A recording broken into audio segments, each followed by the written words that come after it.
Who knew you could do Almost Live virtually anywhere? That's true. And we're going to prove it because Kevin Kelly, the host, and Bob Evans, the faithful sidekick. Is that fair? Faithful or faithful? Faithful. Fakeful. Full of fake. It's Almost Live here from the car. We're on our way.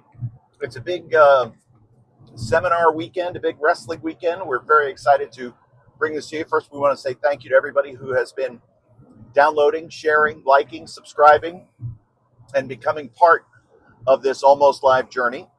And we've got another good one for you here today. We're going to be talking as we are on the road. We'll talk about some of the road things, some of the things that we're going to be doing this weekend. Right. Plus some of the things that have caught our eye and attention as of late. Bob, we're on the Pennsylvania Turnpike. It's a beautiful day. Yes. Where are we headed to? What are we doing? Because I have no idea. I'm the one driving, and I have no idea Well, where I'm going. you know exactly where we're going. We're headed to Indiana for Jake Oman and his school, White River Wrestling. And we're doing a seminar there tonight. And then coming back and wrestling on the Mega Wrestling Show tomorrow, Elyria, Ohio. And then Sunday we stay and work again at Mega Wrestling in Elyria, Ohio at the training center. And we're doing a seminar, which I understand is sold out, which is great. So thank you, everybody, for that. Appreciate that. And I know he's expecting a really good house tomorrow, hopefully close to 500 people, I heard, which is really great. And we have our friends Mosh Pit here and Luis Leon, and they're going to wrestle. I understand they're part of some sort of conspiracy, some sort of a tag team. No, it's not a tag team anymore. It's a trio, Bob. Oh, it is? Yeah, I'm part of it. And it's called the Turkey Boys. We've got shirts made and everything. It's a real thing. Yep. They've gotten this done. Yes, folks, Turkey Boys is a real thing, and it will be coming to a town near you, and you'll be very, very excited. It is not going to be part of Christmas Crush Wrestling, which is not a real thing. Christmas Crush Wrestling coming to you December 25th. Be there, 7 a.m. Nope, not happening. 6 a.m. then. And of course, things are moving well on the promotion end. I think I'm going to tell everybody the date. You gonna tell everybody the date? The date. Save the date. Oh, it's May 2nd. No, not today's date as we record, but the date of the first event. It's Saturday, August the 9th. Gotcha. And I want everybody just to save that date, Saturday, August the 9th. I'm busy. I can't make it. No, yes, I know. You're booked. We're doing the show on Saturday, August the 9th. That's where you're going to be. That's why you're busy. Oh, that's right. Yes. I should probably have been a little more clear when I wrote that down. But since you won't tell me the damn name of the company. Well, that's because I don't want anybody to steal it. I'm going to put you on the spot. What's the name of the company? Tell me right now. It's a secret. No, it's not. It's Christmas Crush Wrestling. Buy a ticket. Christmas Crush Wrestling. No, it would be stupid to run Christmas Crush Wrestling on Saturday, August the 9th. Christmas in August. You ever heard of it? You ever seen a Lifetime movie in your life? It's called Christmas in July. We're not running in July. We're running Saturday, August the 9th. I took you to the building today. Hence Christmas in August. This is ridiculous. Obviously, Jake Oman's school, and Jake Oman is probably someone that most of you have never heard of, but you will, because he's an awesome wrestler. He's probably the best wrestler you've never heard of, who's wrestled in more countries than just about anybody in the world today. And somehow, some way, he has done all of this without achieving notoriety. What do they call it? Relative obscurity? It's weird when you think about it, about how somebody could be as prolific and as busy as he is and yet still be under the radar. But Jake is not only incredibly fundamentally sound among all of his great attributes, but he's a fantastic teacher. So we're really looking forward to working with and helping improve his students. A lot of what we seem to be doing, Bob, is simplifying. And I know there was a lot of great feedback as we broke down kind of like what the plan is for the promotion that is getting started with the first event on Saturday, August 9th. But it seems to surprise people whenever I tell them, whenever you tell them, no, this is not television. No, this is not competitive with AEW or WWE. This is not what we're looking to do. We're looking to kind of turn back the clock not to the 40s and 50s, but rather to an era of wrestling that is within our memory banks in our lifetime, but isn't being done anymore. But it's a simpler style that allows for more opportunities, more wrestling, longer careers, and engages the fans a little bit more. Yeah, what we've been doing is exactly what you said: simplifying, editing, trying to teach people that you can get a lot accomplished in the ring by doing a little bit less. And again, it's not two old guys yelling at the clouds or saying quit the business or saying burn your boots or don't do anything. Sit in a hold for 25 minutes. That's not what we want. We want an exciting 8 to 12 minute match. We want good guys and bad guys, baby faces and heels. And we want you to engage the crowd. The idea is I can't run promoter classes, booker classes, wrestler classes all over the country and online if I'm doing the opposite. So we can't be hypocritical here. So we have to have wrestling that really motivates the crowd to react. That doesn't mean that we're just a bunch of screaming cheerleaders through the whole match, but there will be some of that. I'm going to tell you that right now. And what I'm seeing on the independents, and I'm on the road a little bit more than you as far as watching the events, but you've seen plenty lately. Yes, is we're just not seeing that level of crowd engagement, and you and I think, put our fingers on it a couple of weeks ago when we talked about it's been 2 generations of people watching just TV wrestling and not really going to the house shows. You and I grew up going to. You went to Florida, right? You correct. Went to Championship Wrestling for Florida. Yes, I did. And you went to those buildings. You went to all those famous buildings where Dusty wrestled Kevin Sullivan and all these things. And my first match, my first main event I ever saw live was Hulk Hogan and Paul Orndorff right after Paul Orndorff turned on Hulk Hogan. And I got to see the Macho Man and Honky Tonk Man, and I got to see right before the first Survivor Series in 1987, it was Hulk Hogan and Bam Bam Bigelow versus Andre the Giant and $1 Million Man Ted DiBiase live, and it was awesome, and all these legends that you guys got to see, I grew up watching wrestling live, and we don't have that live event experience that we can give them as fans, because even when you go to a WWE house show now, it's a little bit more fan-friendly and a little bit more interactive, but it's still that faster TV style. And when you have announcers and you have vignettes and you have nothing but people putting you over, that's much easier than go out there and show these 250 people, 500 people, 1,000 people, 20 people, what you can do. And can you get a reaction in the moment? And can you make them care? Right. And part of what my job is as the promoter of the show is to actually promote. And that's another thing that has kind of gone by the wayside. A lot of promoters today, I think if you ask them, how does WWE put people into the seats? Well, they have television. Okay, but how else?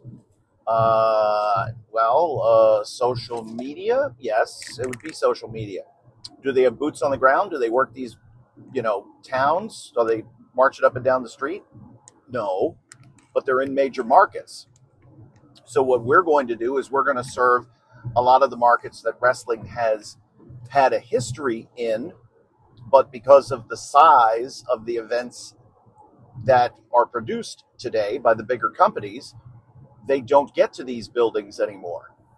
And the first building that we're going to be running is, in a decent sized small town in central Pennsylvania that is very well known and has a major fairgrounds right next door to it. And they run car shows all summer long, and people from all over the country come there and tour. So we have to get out physically, shake hands, introduce ourselves, spread the word, hand out tickets, hand out flyers, hand out stickers, engage. And that old school approach, both in the ring, as far as the product is concerned, and outside the ring, getting the people will come, to come to the buildings, is how you draw people for anything. You run any kind of event, a basketball tournament. You want to have some sort of event that the public needs to be involved in. You got to tell them about it. And the way we're going to tell them about it, of course, we're going to engage them with social media. We're going to be building a mailing list. We're going to be doing all these different things. But first thing we have to do is walk the streets and tell them about us and introduce ourselves to everybody. So that's going to be like my summer. Yeah, I mean, you've pretty much you've cleared your schedule for July. Right. Because I think the first one we have to hit the ground running and really kill it promoting. I think, we have a lot on the line for this one. It's not only financially, but it's also, our reputations to a degree. I mean, that doesn't mean if we don't draw as well as we like, that we're going to stop. In fact, that'll be a good example too of resiliency and perseverance and all that good stuff. But I think we're going to do well because I think we're going to put in the work and we're going to put in the right work. One of the things we see is people, you and I have commented on this many times, that we're seeing promoters concentrate on the wrong stuff, really working hard on the creative end, storylines and such, when that's great, work on that. But if there's no one to watch it, who are you entertaining? You're just entertaining yourself at that point. It's just self-gratification. So I think you need to dig in, and I think you need to really figure out, how would we get the most people here? And especially if you're not like the way you and I have viewed this, and we've been trying to view it like this, is what if we didn't know anything about wrestling? What if we weren't wrestling fans? What if we weren't wrestling promoters or people involved in wrestling? How would we bring this thing we don't know anything about, and how would we get people here? Well, if we didn't know anything else to do, we would tell everybody in town about it. So that's what we're actually going to try to do, ladies and gentlemen. We're going to actually try to physically tell everybody in town that there's wrestling there on Saturday, August 9th.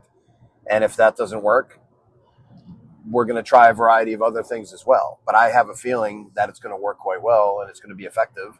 And again, we're going to do our social media advertising. We're going to do our Facebook advertising, Instagram, all that stuff. But you're going to see a very simplistic, simplified version of what you've probably already seen, because Kevin and I have, and again, this is going to be we're kind of guinea pigs for our own stuff here. It's going to be an interesting experiment with you guys watching us, and we're going to try to be as transparent as we can, because that's something we talked about all the way through this, is transparency, so we can help you guys and teach you guys what we're doing along the way. One of the things that I've learned, the many things that I've learned thus far in just the first few weeks of launching this, which again began with the idea of sort of holding myself accountable. And we've talked about it. Let's just pull the trigger and frickin' do this thing. Mm-hmm. Okay, so now we're going to do it. Now I put it out there. Now I'm holding myself accountable. And I gave myself, so I want to launch this weekend and around this time. So I have about 13 weeks to promote the Saturday, August the 9th date. Mm-hmm. But then you have to set up a business. We don't have to set up a business, but boy, there's the risk, because if you get into something like this and you rent the venue and you get insurance and you get all these different things, and what if, God forbid, something happens, something terrible happens? Well, me as the promoter of the show could wind up in huge financial trouble with my family. Right. So I have to set up a corporation, and I have to set up trademarks, and I have to do all these things. And yeah, you can do it yourself, but as everybody I've talked to has told me, you can do it yourself, or you can pay someone to do it for you, because if you do it for yourself, you're going to wind up paying that person to unscrew up what you've screwed up and then fix it and do it right. So why not just do it right in the first one? Right. But Yeah.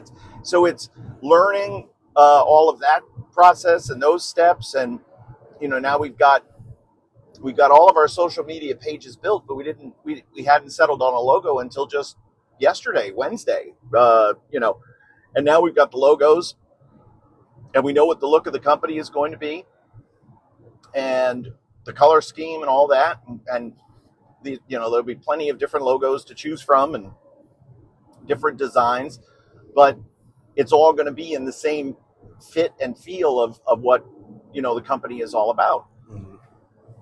So there's a lot of learning that's going on, and we're going to share all of that with you because we want you to duplicate what we're doing in your town.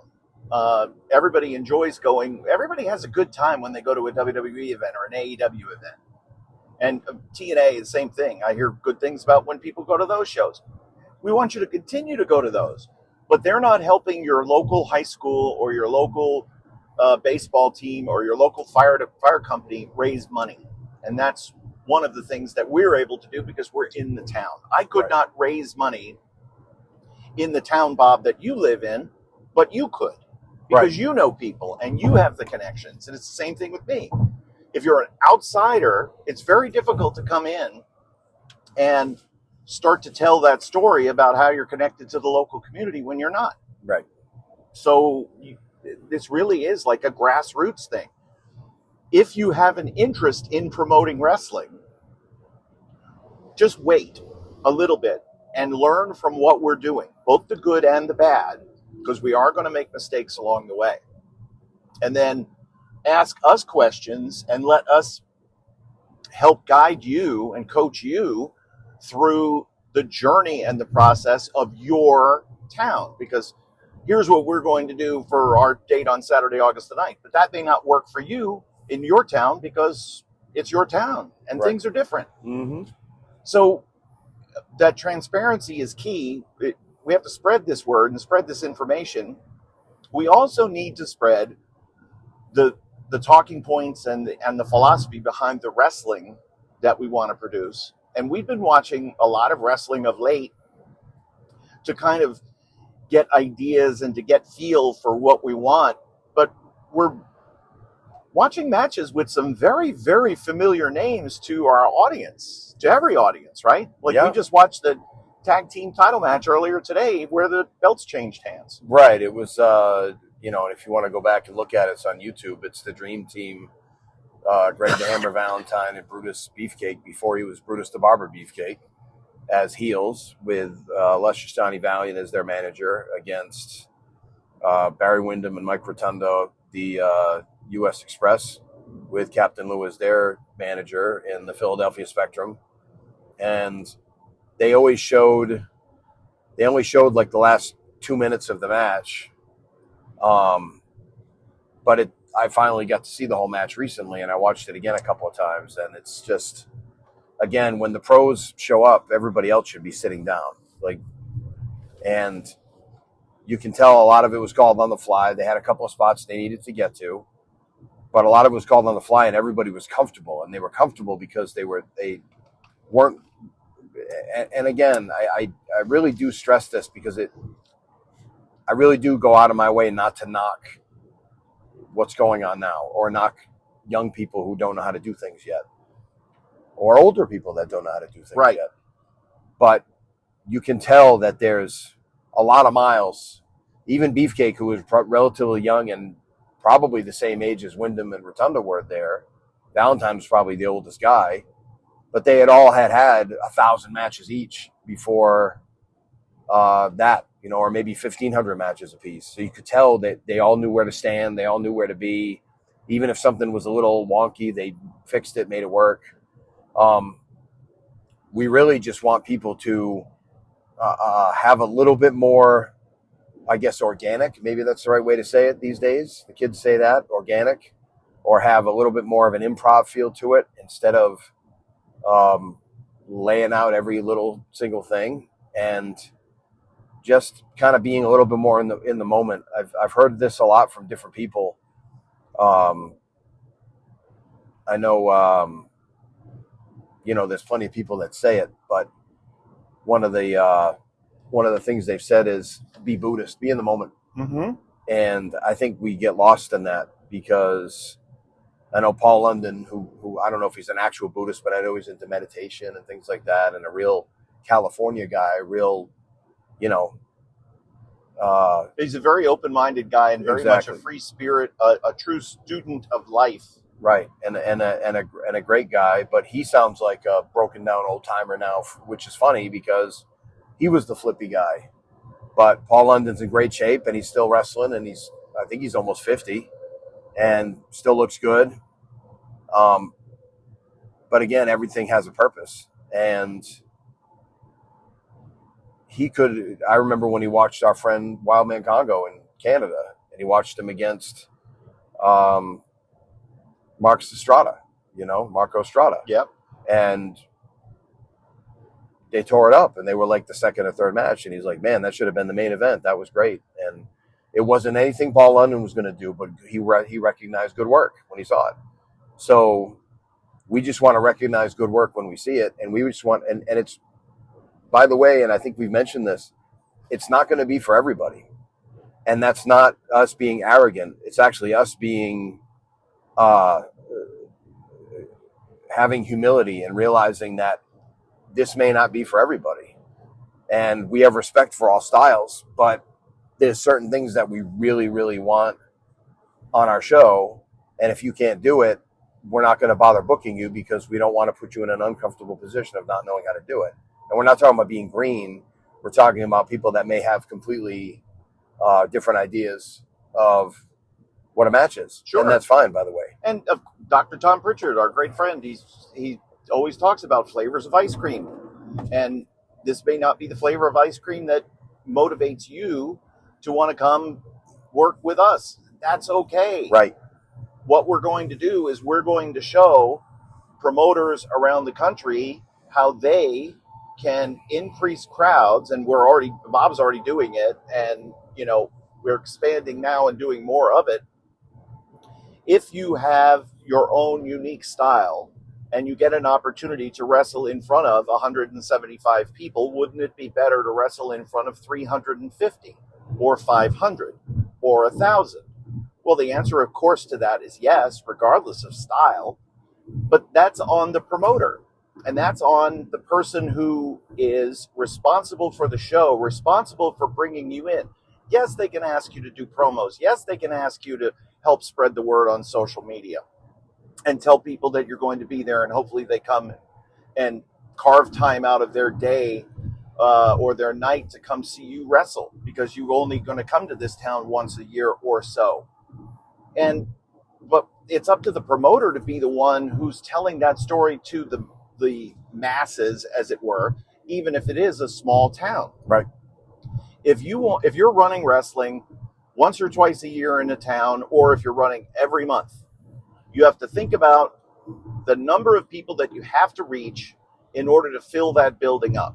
So if you have a 500-seat building, Bob, right, what's the average number that you would say is the number of people that you have to communicate to on a regular basis to hope to get them to come to that building so it is 500 per event? How many people do you have to talk to? I would probably say 10 to 15,000, maybe 20,000, maybe 25,000. And we've been doing a lot of marketing research. And it used to be, Kevin, I think it was even when you were doing radio sales 10, 15 years ago, it was 7 to 10 impressions to get a sale. Right.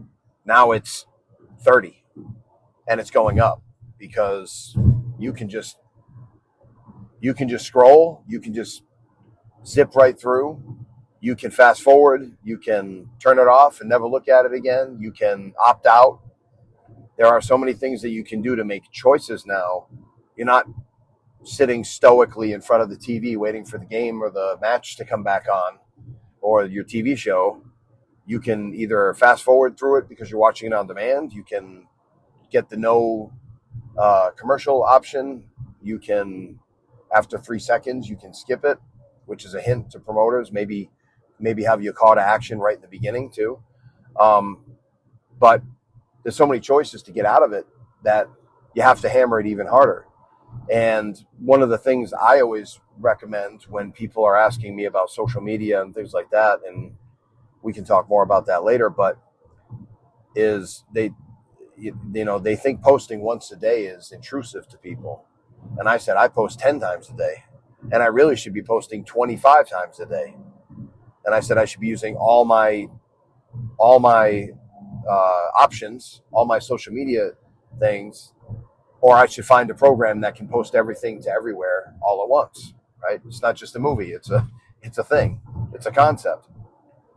Well, we'll give you the, okay, so when I was in radio sales, and like Bob said, that was like 10 or 15 years ago, and the radio industry has changed a great deal since I was a sales rep for a small Northeast Pennsylvania group of stations.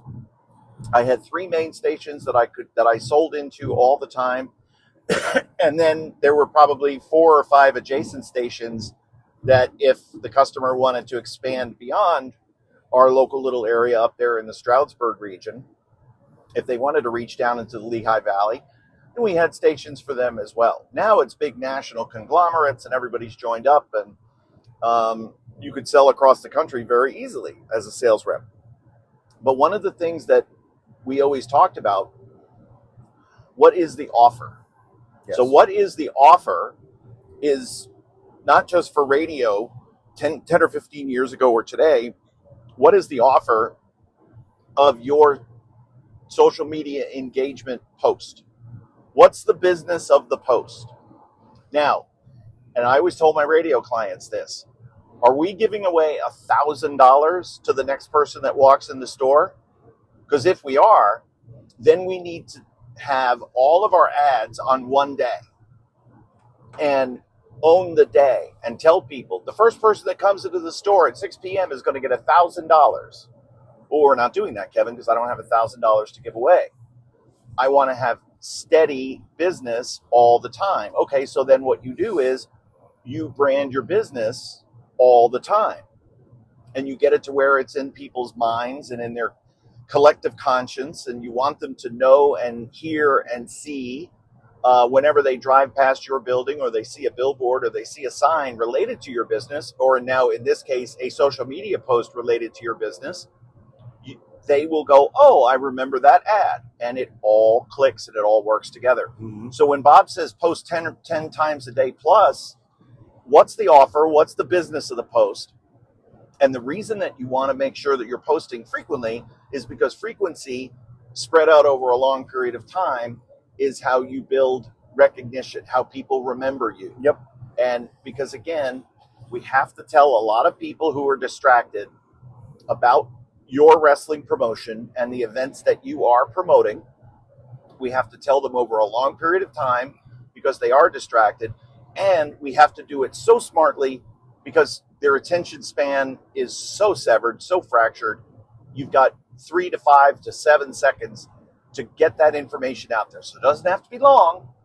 It just has to be engaging. It has to be good. It has to be frequent. Yeah, and it's one of the things that people worry about is the algorithm, or they worry about, well, the algorithm won't favor me. The algorithm, I'm being shadow banned. Right. They're out to get me. And there are, if you're posting nothing, nonsense, then they're not going to take you that seriously. But if you post legitimately good organic content, they're going to like that. Facebook rewards that. I'm more of a Facebook guy than anything else, so that's the one I can speak to the most. And that's where most of your audience is going to be anyway, because you're targeting 40 to 50-year-old people, right? And families. Again, if it's a 21 and over show, maybe Facebook isn't the one. But if we're targeting a mainstream show, family-friendly show, where we're trying to get the biggest audience, then we have to get families involved. And women are on Facebook, moms are on Facebook. I think it's 55% of households, the women control the money, maybe even higher. And if they don't control the money, they control the spending decisions. So there's a lot of that out there, and you have to kind of look at the numbers. And that's another thing I always tell promoters. I say, well, who's your audience? And I don't mean, well, this town. Well, no, who's your audience? Is your audience poor college kids? Is your audience families? Is your audience, people who like ska music from the 90s? I mean, is it... Yeah, what are we trying? Who are we talking to? Right, who are we talking to? Who's our audience? Who's our avatar? I'm not talking about the big blue people from outer space. Your avatar is your ideal customer. And your ideal customer is Who? That should be somebody you should answer. In our opinion, Kevin and I's opinion, our ideal customer is going to be between a 30 and 50-year-old parent going with another parent, doesn't matter, man or woman, and a couple of kids, and they're out. They're probably casual wrestling fans, not hardcore wrestling fans. And by casual, I mean they'll go once a year or once every other year to WWE, and they might pop on the Royal Rumble and WrestleMania during WrestleMania season. And they're going to go and they're going to have a good time, just like they would if they went to the Seekonk Speedway in Massachusetts, right down the street from me, the thrill shows, where they do the figure eights and they used to do the demo derbies. They don't do those anymore, but they do fireworks. They do, street stocks where people can just basically pull their car off the street and race them and, that kind of stuff. So they'll do the thrill shows. Well, the thrill shows draw great.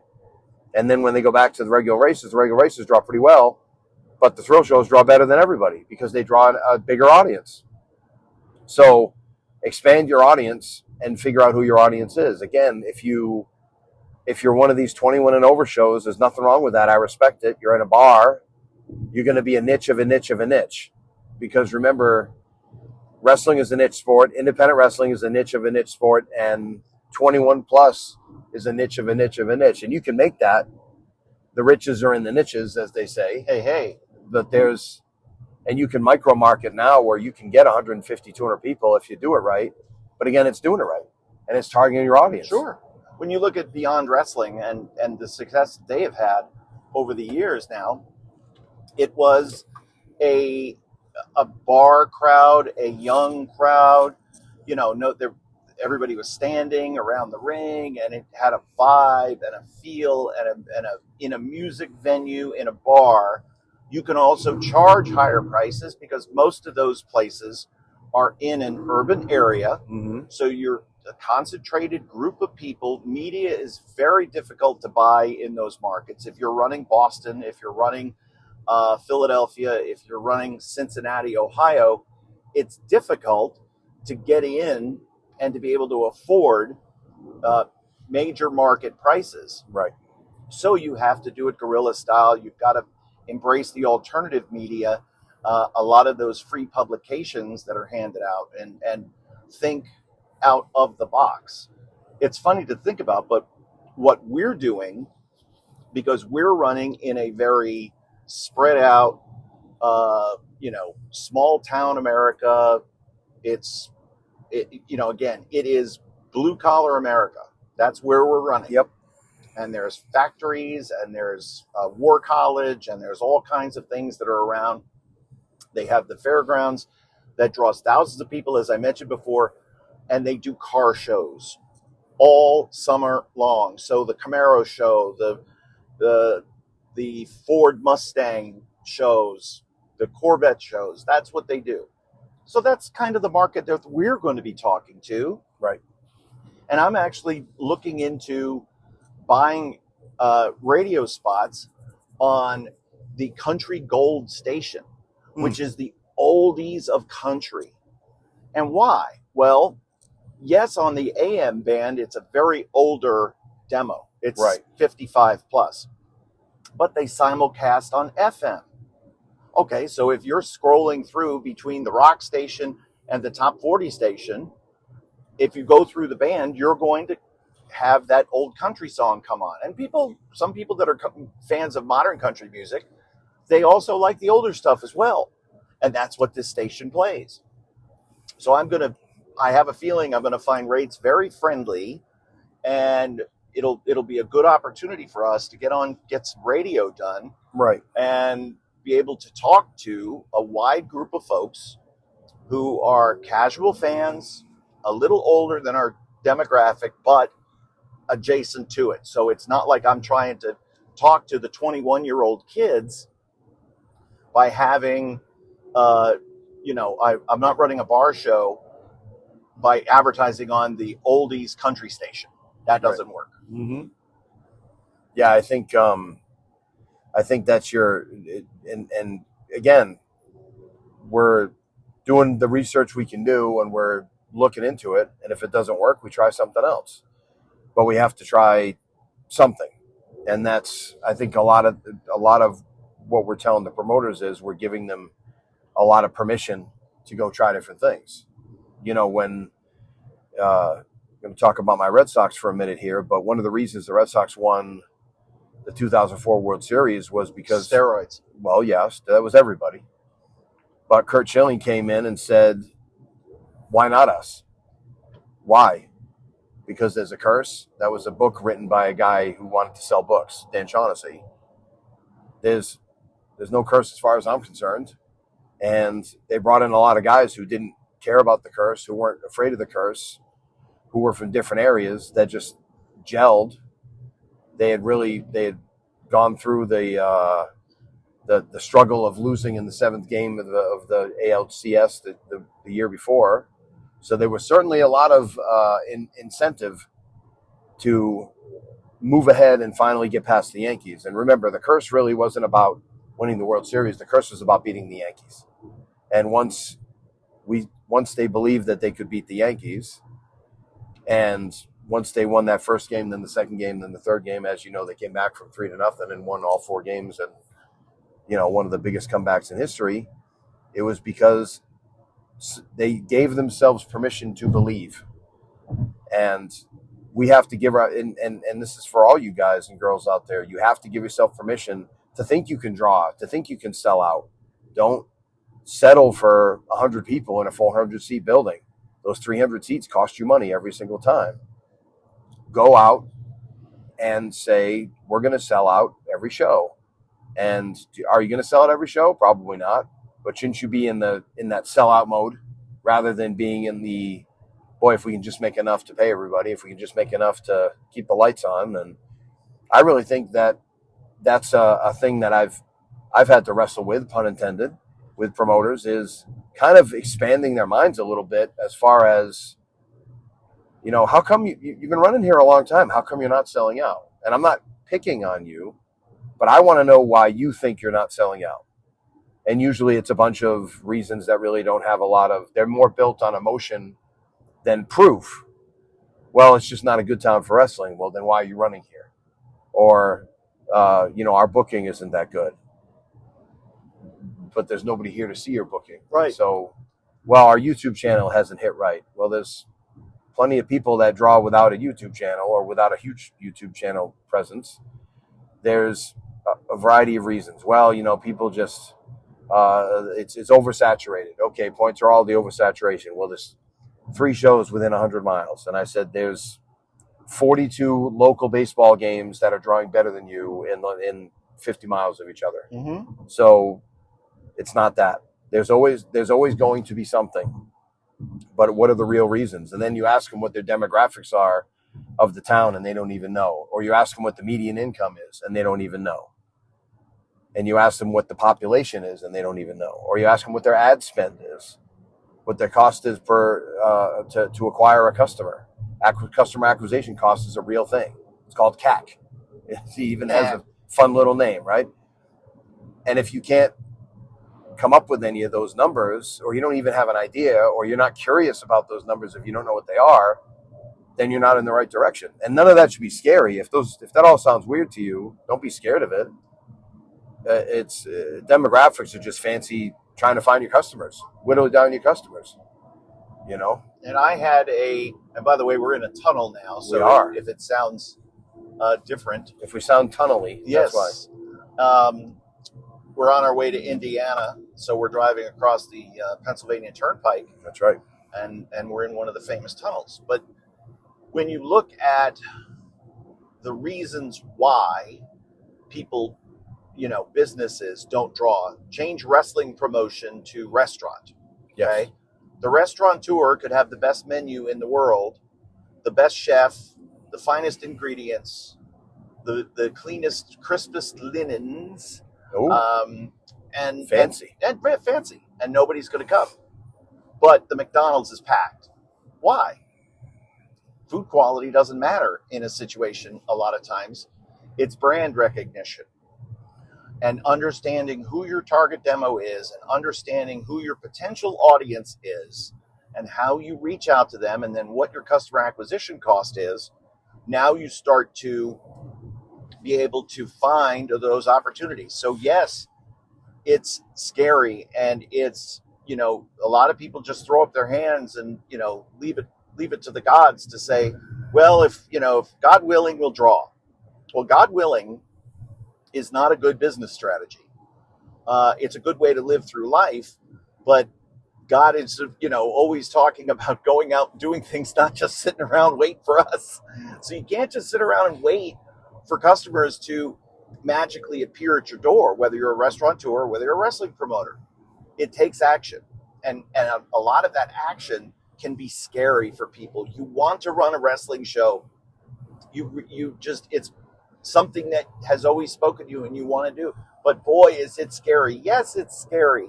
I have been scared. Should I tell them the nightmare I had a couple of weeks ago? Sure. Oh my God. So I have crazy dreams, but this was one of the most realistic crazy dreams I've ever had. Is this the one where you dreamed I had hair?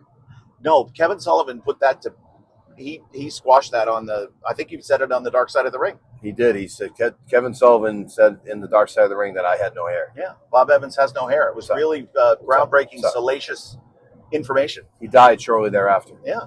God rest his soul. We all liked him. We did. It was a dream that I had. It was the first event, and I was, so the wrestlers were arriving to the building, and we were nice and early, and everything was going well.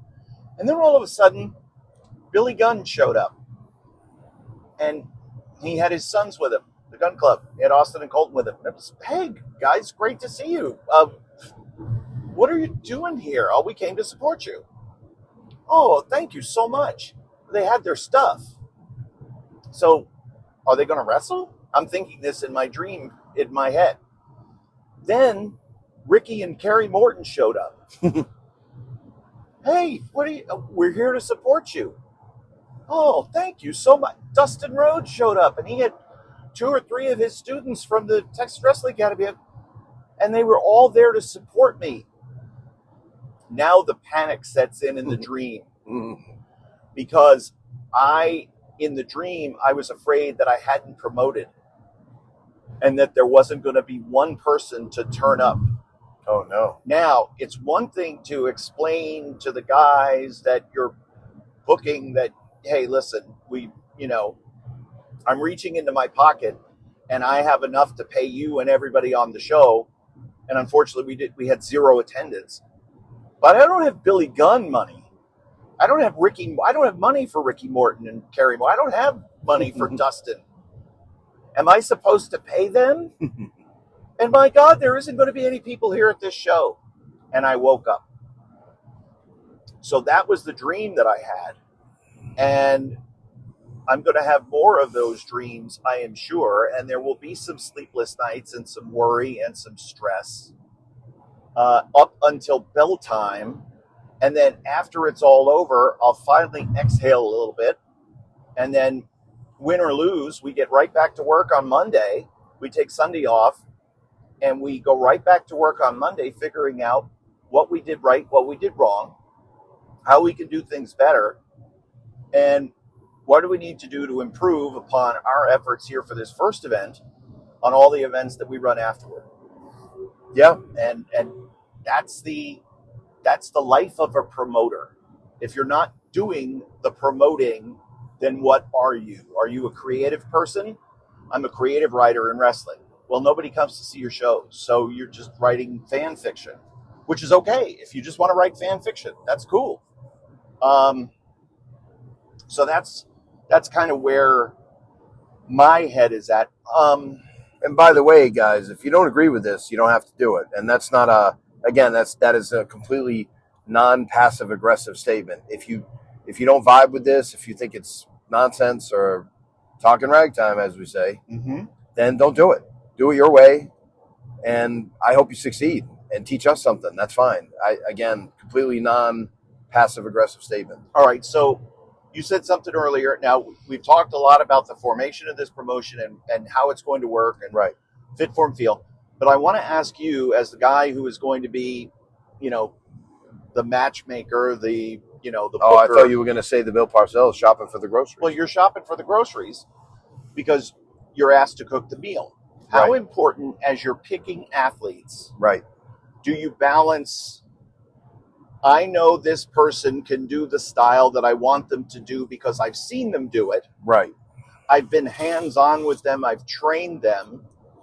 Or I'm taking the word of somebody whose opinion I greatly value. Balance that with locker room chemistry. And when you're putting a roster together for a show, how do those elements come together and coalesce? Do you sacrifice one for the other? Are they both required? How do you balance that when you're putting something like this together? Obviously, I prefer get along, stress-free, do what you're told. And I don't mean be my minion. I just mean do what you're told. Because usually my ideas are top one or two of the ideas we're going to have that night for you. Because I've been around, I'm an old son of a gun and I know more. So, and I'm the coach and I can teach you, I can get you to execute plays. And I know the plays. And even if you don't agree with the plays, you should still do the plays because I think they're going to be the best ones. And because every team has an identity. Right. Every team brings in athletes that match their identity. I think it's a little bit of an old school gut feeling on a few people. Right. And I also think there's some Billy Bean Moneyball stuff to this too, because I don't need the best athletes. I don't need the best athlete. I need athletes, but I don't need the best athletes. You're saying you don't need the biggest, the tallest, nope. the most muscular, the ones that can leap, a tall building in a single bound. I don't need blue chippers because blue chippers aren't going to be available to us down the road. They're going to be gone. It doesn't mean we won't book. I don't need to be a part of an ID program. God bless the ones that do. We have friends that do it. We have friends that are in the program. We have friends that sponsor the program. We have friends that have schools that are part of the program, and I think that's wonderful. But that's not what we're going for here. And again, by the way, it's all conceptual at this point, guys. But we've proven ourselves several times as far as picking up crowds, drawing a crowd, really engaging community interest, involving everyone as many people as we can. I think we're going to draw a heck of a house. Now, can we do it again? I think so. But I think you're going to have to educate the town as to how much wrestling they want, and they're going to have to educate us. As far as the locker room, I want a good, chill locker room. I really want obviously there's no goofs, no idiots, no fools. People that have an individual mindset. Obviously, we all kind of look out for number one to a degree, but if you can't work within a system, then I don't need you there. And that's, again, it's not a my way, the highway thing. It's just I don't want the headaches. Right. You and I are too old to be trying to mold something that isn't already kind of 75% molded, if you know what I mean. Right. I kind of want to bring in people that already kind of know the system, already kind of know me and you to a degree. Because, you and I have collaborated on a few people that we have a shared interest in. There's a couple of people that you like. There's a couple of people that I like. That, in fact, two guys sitting in the back seat who you like as people, but you've never seen them wrestle. Nope, never seen them. Right. But I take your word for it, and that's where... And we want quality human beings. We don't want drugs. We don't want alcohol. No. We're not going to be drinking beers in the back. And again, people that do that, God bless you, do it. But I don't want that vibe. I want grown-ups. Right. Now, I don't want a frat boy atmosphere. How do you balance? Okay, because you could say, it used to be I've booked guys that I know can go out and do what I need them to do because everybody was playing from the same sheet music. There was wrestling. There was not such a variety of style. There was not such an individualistic approach. And if you were in Tennessee, you'd have different variety, speed, whatever. If you were in the Northeast, it's quick cut in because it's topical. I just watched The Dark Side of the Ring with Eddie Gilbert, and people make fun of Memphis, but Memphis was a hard-hitting, kicking and punching style. Right. So it was brawling. There wasn't a lot of wrestling there. No. Go ahead, you were saying. But in 1974, they sold 400,000 tickets in the Mid-South Coliseum, running 50 weeks. Mm-hmm. So that's an average of 8,000 a week. A week. Yes, that was 1974, and the business has changed, and the world has changed. We're not saying we're going to do that in any way. But there is a pattern of success. So you take now a bunch of young guys who have maybe seen the style. Some have just heard about it. How do you balance teaching and coaching in the moment, pre-match, post-match, etc., with having to be the head coach and run the entire locker room and keeping an eye sort of on the big picture of things? Well, how do you balance that?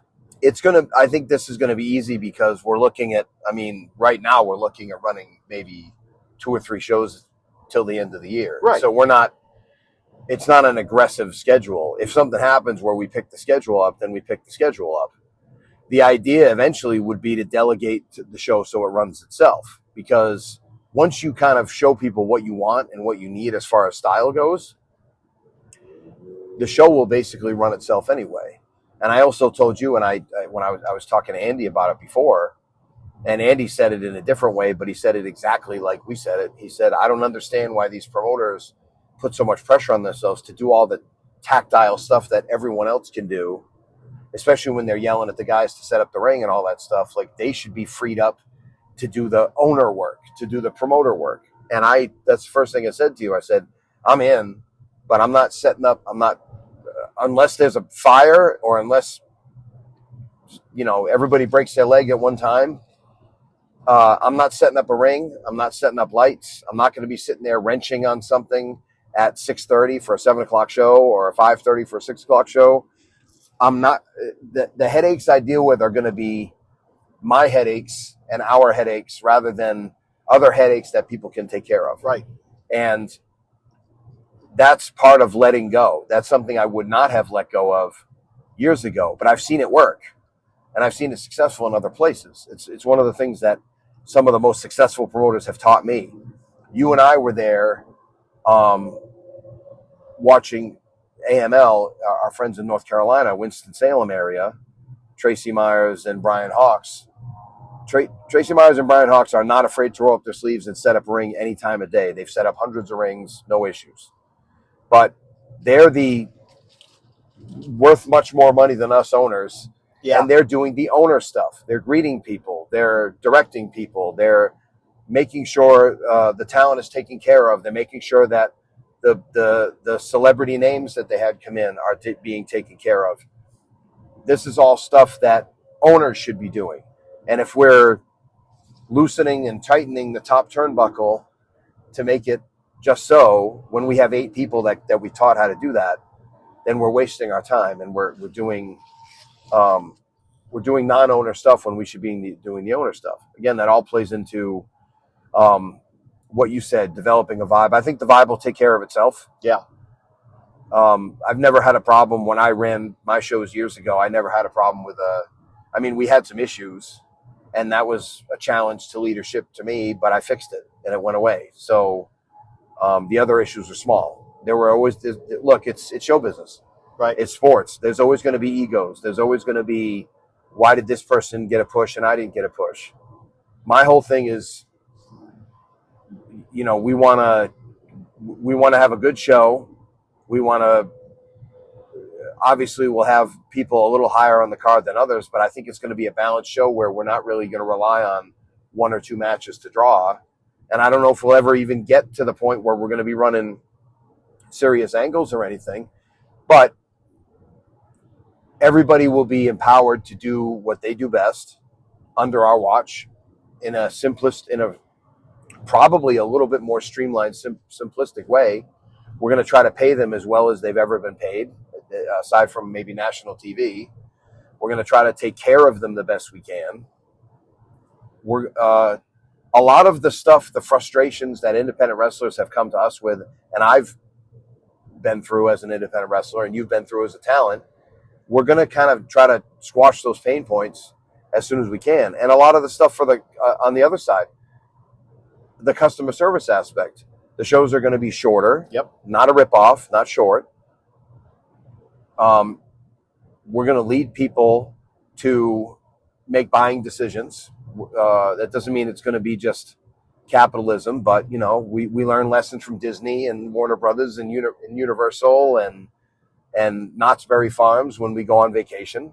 That's where I was on assignment, and we learned things. Wait a minute, you went on vacation? I thought you were working. Well, that's how I made you pay for everything. Son of a bitch. Yeah, but we did. So I wondered whose hand was in my pocket. That was you. Then it was Andy. Oh, Mm-hmm. Andy. That's Andy's foot, actually. Feels good. Oh, I'm getting a call. Let me see. Is this my friend Spam Risk? It's my old friend, Spam Risk. Spam Risk? He can go away. Leave a number. I know, Lord. but then I see my beautiful godson that's there, so I like to looking at that. That's my screensaver. My son Cameron, who'll be graduating high school in about 6 weeks. When does Robbie graduate? Sooner, actually. He'll be graduating in another week. Oh, well, the end of school is another week or two, and then he graduates at the end of May. Right. Which is why I can't do the thing you're doing in Pittsburgh. I can't do that because you won't be there because you're going to be graduating with young Robert. That's right. Third. And again, I was really thinking about this whole culture thing because when you looked at the NFL draft that was recently concluded and Shedeur Sanders was in a lot of pundits and prognosticators, right, what they thought Shedeur Sanders, the Colorado quarterback, the son of Deion Sanders, they said, well, he's the second best quarterback in the draft because the best quarterback in the draft is going to be the number one pick, and that was already decided. And then after that, there were some best guesses, and there were some assumptions. And then after that, it kind of is like, well, it just depends on the team and their needs. And here's Shedeur Sanders, who's dropping like a rock. Right. And everybody's wondering why. And what it really came back to was the perception of his attitude, what he's going to bring to the team. They never doubted his physical strengths, his attributes as a quarterback, but there was concern about whether or not he would be a team guy as opposed to a me guy. Right. Would he fit within the system? Would he disrupt the culture that we're trying to create? And all of a sudden, he goes from what could have been the third pick in the draft overall to being finally picked in the fifth round yeah, by the team that could have chosen him number 2, but passed. Right. And drafted 5 other players before they finally settled on Shedeur. It's a balancing act because you want the best people you can have on the show, but you'll make the sacrifice. You'll put culture over talent. I want the best team. I don't necessarily want the best individuals because even though wrestling is an individual sport, we're going to have to fit in the team concept. And that's because, folks, when you're booking a card for wrestling, the first match of the night, their job is not to steal the show. No. Their job is to get the people into what the business of the night is going to be, wrestling. Set the pace, set the tone, get in, get out. Yep. And if you have guys who are looking to steal the show because they were put on first or on, excuse me, on the other side of the coin, me. On the other side of the coin, they're looking to phone it in, get done quickly because they're booked on another show, which is why they're on first. That doesn't necessarily serve the team, and the team being this whole group of wrestlers and this promotional machine that has brought everybody in to entertain the people who are sitting in the seats that hopefully will become advocates for your brand and tell others and help you grow. Correct? Correct. I'm just fascinated by this guy from Rhode Island who's blowing it in front of us. So, well, you would think that with the opportunities, highway travel being what it is, paved roads in Rhode Island, that he would have had a proper experience driving right in front of other people.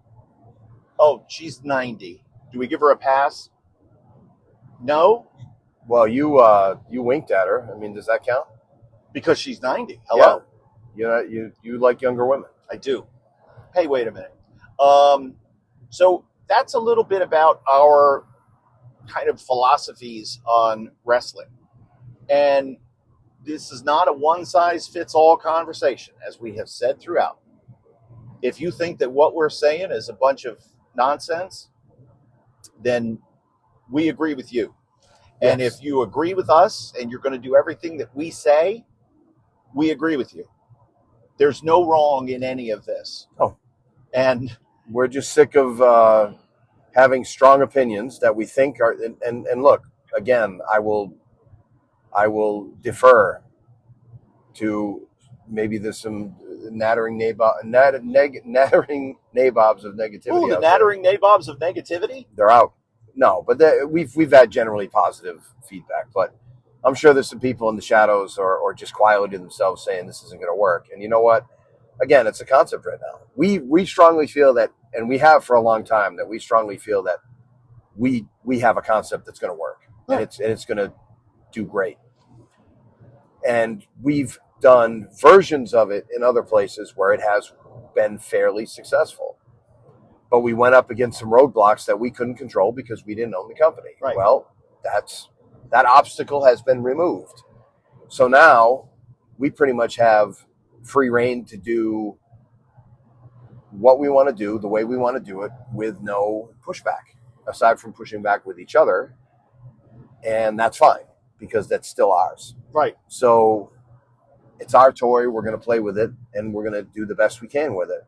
So if we don't make it, it's our fault. And that's all I want. I just want it to be my fault. And I've said that to you so many times, because I'm sick of handing people success and them doing it 42% of the way instead of 100% of the way, and then not getting the results they should get. And I'm not talking about people that I teach, because that's a process.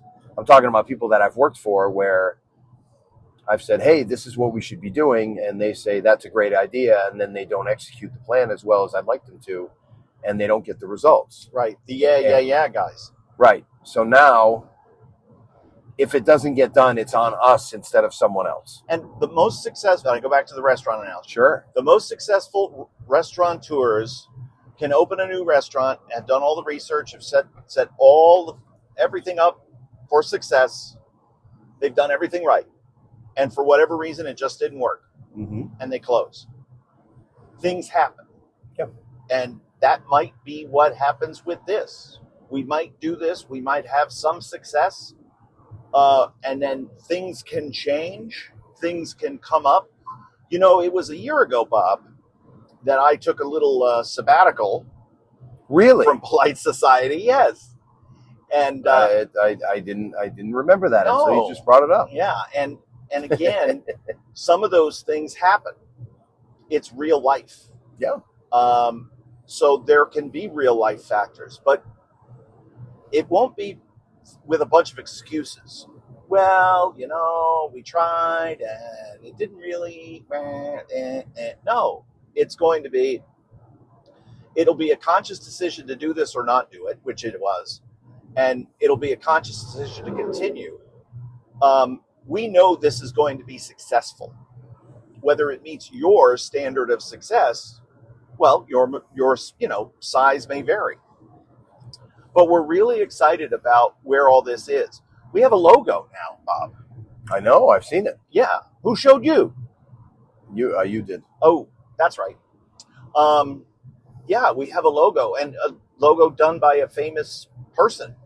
And we've got social media set up. And then the lawyer yelled at me because I hadn't trademarked the thing yet. And it's like, well, I didn't know I needed to know all these things until I knew I didn't know them. And now we're learning. But that's not an excuse, folks. That's an obstacle. And it's a very small obstacle. You overcome it. It takes a little bit of money and a little bit of patience, and then you get over it. And I bet at least one time in the past, you've thought about doing all this stuff and you said, oh, but it'll be a big pain in the ass to do the trademarking and get a logo and this and that. Well, now you're not letting that defeat you. Now you're just pushing through and doing the stuff, even if it's a little bit uncomfortable at the time, and it takes a minute, and it's not the quote unquote fun stuff. I shared it. I sent it to you, the Alex Hormozy quote. After a month, the fun stuff goes away, right? And it even in jobs where you have tremendous love and passion for it, the fun stuff will go away, and the tedious stuff will still be there, and that's the test. Yep, the E-Myth Revisited. Yep, you're the baker. Everybody says you should open up a bakery. You open up the bakery, and you don't get to just bake. You have to run the business. Yep, and it beats the joy and the passion out of baking cakes. It's a famous story. It's a parable, but again, those are the things but now I'm finding the fun in learning things that I didn't know. It was intimidating when the lawyer said to me, and I quote, I said, I didn't know I needed to trademark the company name. I thought if you just did like a web search and you could get the domain, that was considered enough ownership. And he wrote back, Jesus, no. I was like, okay. I appreciate that level of honesty, but for some people that can be intimidating to go, I don't know anything about this, but I'm the first one to put up a hand and say, I don't know diddly squat about trademarks and LLCs or any of that business end stuff, because I never, ever, ever had to deal with it, but I'm learning. And I'm learning that you need good people in place to do that. And oh, by the way, it costs money. And oh, by the way, that's why you sell tickets to your wrestling show. Well, and also I think one of the things that you've learned the last year has been a little bit more resilience. Yes. And you stay in the box a little bit more. You don't jump out, because I even made a shirt. I never gave it to you. I still have it. What? I'll just stay home. Oh, yeah. And now you're not just staying home. Now you're going places. Now you're doing this. I would have had to drag you kicking and screaming to go on a trip like this. And all I said was, and a year ago you weren't ready. Right. And now you are. And I said, if you let me do this, I'll get you to where you need to be financially. I'll get you where you need to be. Look, the spiritual thing I can't handle, and the mental thing I can't handle. I can help with it, but I can't go all the way with that. But I think you're handling that well on your own and with help from others, but that's not me. But I can help you with the wrestling end. And, you're not diseased with money like you were before. No. So we have to get diseased again. And I was cured from that disease. Well, I just remember Bob Montgomery from the Red Sox with all the slow players on the team. He'd say they're not exactly diseased with speed. But the idea is that we go out, we get paid for what we do, we don't rob people, we over-deliver, and they want us back. And the idea is that we raise our prices every year. And by the way, I say that out loud because we deserve it, and we're worth it. We're worth every penny. Ask anybody, pretty much. But if we can't help you, who cares? So if this isn't for you, that's okay. And even like our classes and our teaching and our coaching and all that stuff, if we can't help you, we can probably find somebody who can. And again, I'm not trying to throw anybody out the door, but it's not, again, I think you said it very well earlier, it's not one size fits all. Right. So, but no, we truly feel like we can serve wrestlers, we can serve people in the business by going out and doing seminars and making appearances and teaching people what we want to see, not just for our show, but for just the business in general. Mm-hmm. Because we think a lot of what we're teaching reaches out to a big audience in as far as wrestlers and performers and things like that. Not necessarily everybody, but certainly a good-sized group of people. There's a group that's always going to say, those guys don't know what they're talking about. There's always going to be a group that says, those guys know what they're talking about. And those opinions will not change. There is a sizable group of people who will say, I've never heard of Bob and Kevin, or I've kind of heard of them a little bit, or I know Kevin from TV, or I knew Bob was a wrestler, but they do this coaching thing?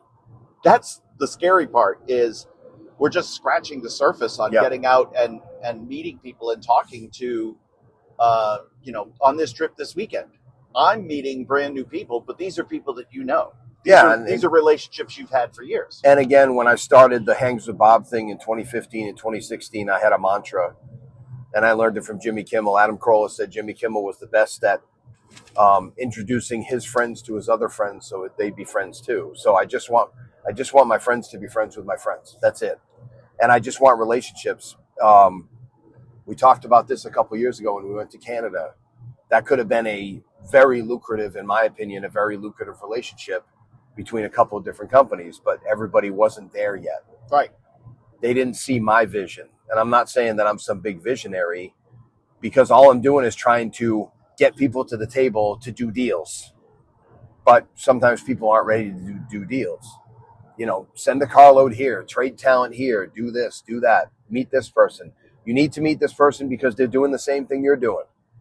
We have one of my OGs, we were just talking about him, who does Kaba Wrestle, which is a burlesque, very trans-allied, friendly promotion in Providence. Yeah. Well, I have about 3 or 4 different promotions across the country that could really use Tim Kilgore, Tim Murray's perspective and expertise in this, because Tim also is a marketing executive who makes more money than us doing marketing, and he wasn't afraid to take my class to get more pointers on wrestling specific stuff.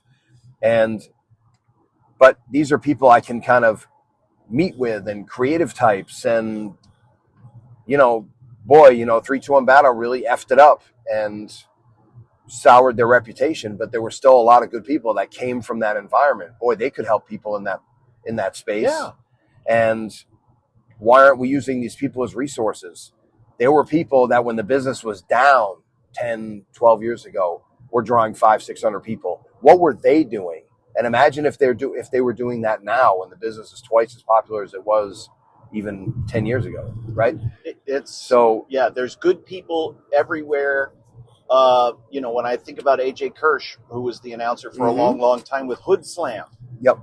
And Hood Slam was, it is a different brand of wrestling. Sure is. That fits a niche audience and has some of the most rabid, passionate voices in wrestling that I've ever heard as far as fandom is concerned.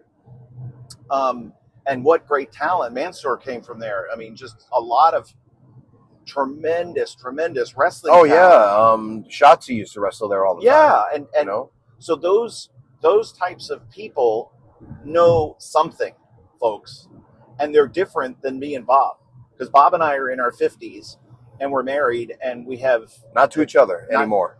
Right, but wait a minute, you signed the papers? Well, I put an X. I think it was a treasure map. but you can learn from everybody that's out there, and it doesn't matter whether it's a big city running a 21 plus club, or it is a fairgrounds adjacent expo hall on Saturday, August the 9th. You can learn something, and we'll throw our doors open to you. Please come, please learn, please see what we're doing. And if you want to poo-poo it.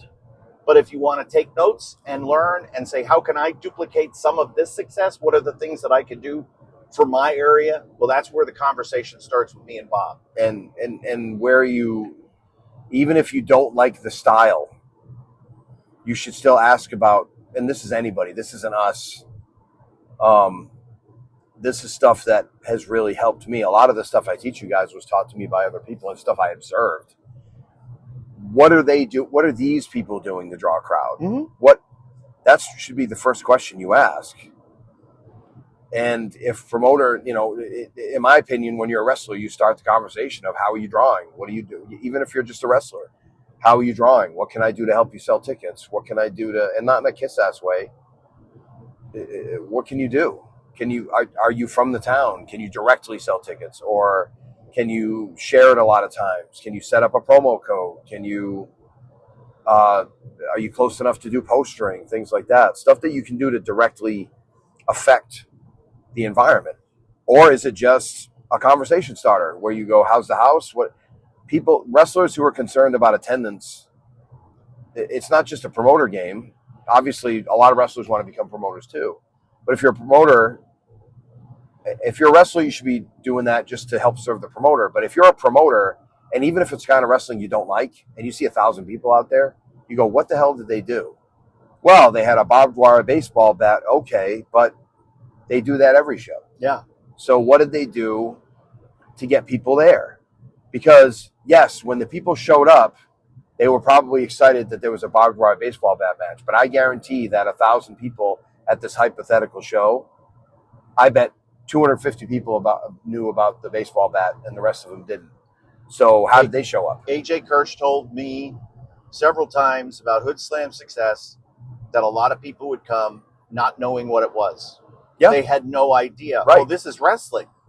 They were going for the experience. They were going because they had heard about this cool thing Yes. called Hood Slam. Right.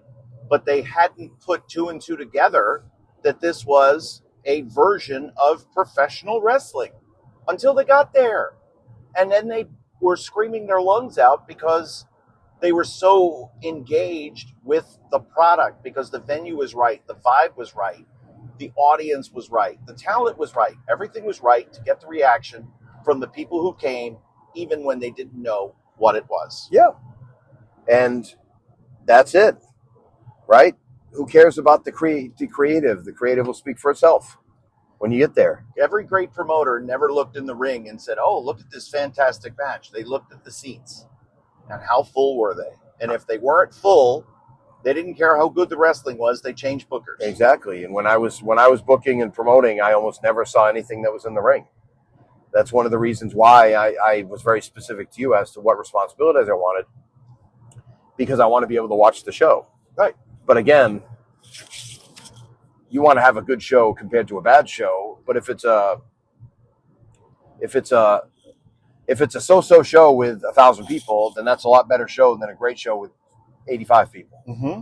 So, and I know I'm speaking in extremes, but we can fix. You want to go west, young man? In half a mile? Yeah, but I think it says you take exit 75, so I don't know if it's because they're both west. I'm going west. We're going west, and then we're doing, there's two wests. I don't know how there's two wests, but there just are. Well, that's the way the west was one. No, the west was two. Gotcha. Mm-hmm. All right, so we're in the car. This is almost live. Right. This is every car ride. That's right. Every car ride with me and Bob and others always gets back to our philosophies on what wrestling is, what promoting is, what's working, what's not working, where there is opportunities for improvement. And we don't sit here and just dump on people who don't get it, they're doing it wrong, blah, blah, blah. That's not us. No. It's uplift, it's share, it's breaking balls, but it's all positive stuff. And we have our cynical moments. Well, yeah, but I mean, for the general part, there's frustration about different things, but it always winds up being extremely positive and like a super creative coming together of minds and like-minded people. That's why I'm really, I'm excited about meeting Jake Oman, because you have told me so many good things about him, and just talked to him on the phone once, and it's not, well, he's a great wrestler, but I want to get to know him as a person. Right. Because he sounds like an awesome dude, and I want to hear about his experiences, and I want to see how I can help him get to where he's gotten. Guy's wrestled in 37 countries, and I never freaking heard of him. Right. And he's just put out a book on how to travel inexpensively, and it's not just for wrestlers, it's for probably be better off it was like single younger people, because you're staying in like hostels and things like that. So, but it's a very inexpensive way to go, because as you and I both know, the independent wrestling lifestyle isn't always lucrative. So you have to kind of make sacrifices. Right. But he got all these experiences. He's one of the people that is launching. I think this is cool as hell. He's launching professional wrestling in Bulgaria. Professional wrestling in Bulgaria didn't exist as of a few years ago, and he's one of the guys that's launching it. I think that's crazy. when you look at guys like Dick Togo, who brought wrestling to Cuba, Right. Bolivia, because they were related to boxing. And when you look at what Ricardo Rodriguez, our friend Jesus, what he's done in bringing wrestling to and training students in Saudi Arabia and India, right. And when you look at different wrestlers, now Jake Ullman bringing wrestling to Bulgaria. My God, what a ballsy venture. You want to talk about not knowing the market. You go to some of these places and you do things the wrong way, you're going to wind up in jail. You're a foreign national. You don't live there. Right. You're there on a visa, and you're a guest of that country. You can get tossed in the clink, and that's it. See you in 5 years. Well, what did I do? Don't worry about what you did. Don't worry about it, kid. Don't ask questions. Just sit there on the rock. So the Rock's here too? Yes, he is. By the way, the key to success to drawing is to have the Rock. Is he a nice guy? That's what I've heard. All right, so that's going to do it for this edition. Yeah, we've gone overtime for you guys, so that's okay. Oh yeah. We've got 374 miles to drive today, just to get to the seminar that we're doing this evening, which is the first of 3 events that we're doing this upcoming weekend. So it will be a grand total of what, 1,400 miles or so for you. Oh yeah, well, a lot more than that. It's yeah. Okay, it's like 7, 7 up, 7 back. Yeah, 7 up, 7 back. Yeah, and a little detour to drop you off and pick you up and drop you off. So right, but it's again, this is the life. And I was the guy who wanted to stay home a few years ago, and now it's like I look forward to these moments more than just about anything else. Well, and it's the whole movement creates motivation thing. And once you start moving and once you start realizing that what you do means something, I'm getting nice messages about people listening to us and thanking us, which is great. And it'll just keep moving. And eventually we'll get you guys a little bit more shorter form content. This was just kind of a general kind of BS session where we made some announcements, but it's kind of more general. We'll get back to a specific next week. I like my specifics. Our steps. Oh, and our topics, or our, remember these 3 things. Here's some mistakes to avoid. Here's some of the best practices that you can use in your career. We will get back to that format. Actually, I have a really good idea, and I think we may do a bonus episode. Ooh. Soon, maybe even in a minute. Okay. So, but we're going to sign off for now. And this is the host, Brutal Bob Evans. Wait, what? With my happy sidekick, Kevin Kelly. Hi, everybody. Hi, I'm Genevieve. And we will be signing off. We'll be posting this really soon. Again, please like and subscribe. It's Real Brutal Bob Evans on YouTube right now until we get our own little corner of the world, YouTube universe. And it's going to be up on Facebook. And we'll try to have postings on social media to get you guys where you need to be to grab it. But right now it's Facebook and YouTube, and we will see you guys later. Again, thank you again for all your support. If you want to book Kevin and Bob, or Kevin or Bob, in group or separate seminars, please hit us up soon, because we're booked through August as of right now. And we'd love to be a part of whatever you're doing, but we need to get on the ball and do that now. And again, I will announce that the prices do go up in January. So please hit us up. Let us know what we can do for you. If you have any questions, feel free to message us, and we'll hit you up. Get him on Kevin Kelly, his page. At Real Kevin Kelly. Yep. And I'm Brutal Bob Evans on everything except for YouTube, which is Real Brutal Bob Evans. So, Kevin Kelly on Facebook. That Facebook page is blowing up. Yep. And for Bob, I'm Kevin. We leave you with this thought. Hot soup is back.